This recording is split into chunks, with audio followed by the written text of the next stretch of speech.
Last year, I decided that every film I watched had to connect to the previous one somehow, for some reason.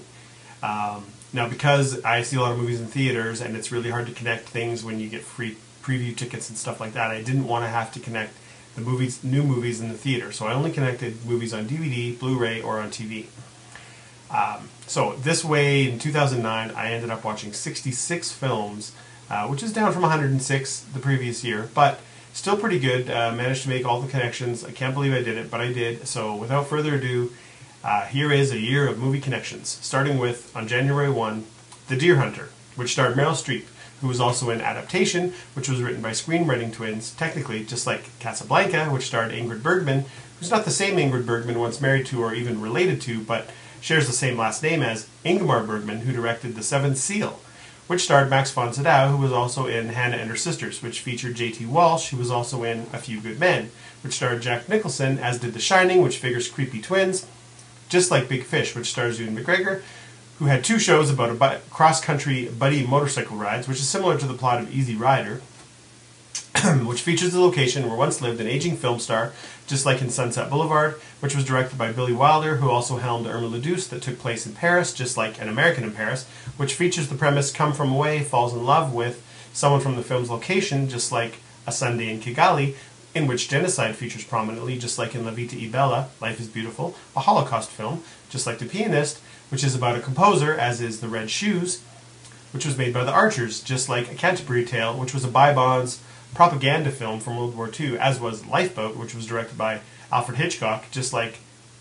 Mr. and Mrs. Smith, but not the Brangelina one, which centers on a couple that are broken up for most of the film, just like in The Tiger in the Snow, which featured a war that America shouldn't have been in as its backdrop, Iraq, and as a well-known actor playing outside his nationality, Jean Reno, a Frenchman playing an Iraqi, which is just like Tigerland, which, beside having the word tiger in the title, features another war that America shouldn't have been in as its backdrop, Vietnam, and also had a well-known actor playing outside his nationality, Colin Farrell, an Irishman playing a Texan. And it's a war film, like Conspiracy, which is about Nazis, the singular of which rhymes with Tootsie, which was a co-production made by a white guy about characters that aren't white, just like Map of the Human Heart, that features Patrick Bergin mapping the Northwest Passage, which Frobisher was sent to find by Elizabeth I, played by the incomparable Cate Blanchett, in Elizabeth the Golden Age, where royalty features prominently, just like in Marie Antoinette, which takes place in Paris and its suburbs, just like Charade, that starred the stunning Audrey Hepburn, as did War and Peace, which was based on the book by Leo Tolstoy, who also wrote the story filmed as Il Sole Anche di Notte, Night Sun, which featured an actor who played Hemingway, Julian Sands, in another film, as Paul Newman did one time, who starred in The Sting, which featured 1, Paul Newman, 2, Robert Redford, and was directed by 3, George Roy Hill, who all did the same in Butch Cassidy and the Sundance Kid, shot by cinematographer Conrad L. Hall, who also shot American Beauty, which was edited by Tariq Anwar, who also edited The Madness of King George, which starred Helen Mirren, who amazingly kept her clothes on, just like she did in Gosford Park, which starred Kristen Scott Thomas, as did The English Patient, which starred Juliette Binoche, who was also in Cachet Hidden, which starred Danielle Auteuil, who was also in La Placard, The Closet, on which Michelle Philippi was the ADR supervisor, and was also the post-synchronization engineer on Amélie, that starred Matthew Kassovitz, who directed La Haine Hate, a French film that takes place in France, go figure, just like La Femme Nikita, which was a stand-in for Leon the Professional, both hit women films by Luc Besson. The Japanese peace lily that Nicholas Angel brings with him and takes care of is much like Leon's plant in the movie Leon. When Nicholas talks about it, similar dialogue is used in Hot Fuzz, where the line, "Forget it, Nick, it's Sanford," is just like the last line, "Forget it, Jake, it's Chinatown," from Chinatown. That starred John Huston, who directed The Maltese Falcon, which starred Peter Lorre, who also starred in M, that features a serial killer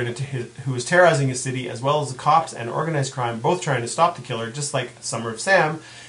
directed by Spike Lee, who also directed Malcolm X, which starred John Sayles, who directed Sunshine State, that featured Sam McMurray, also featured in LA Story, in which Patrick Stewart had a bit part, and he was in Star Trek The Next Generation with Denise Crosby, who had a bit part in 10, in which Ned Revolts had a bit part, and she was in 4 episodes of One Day at a Time with Valerie Bertinelli,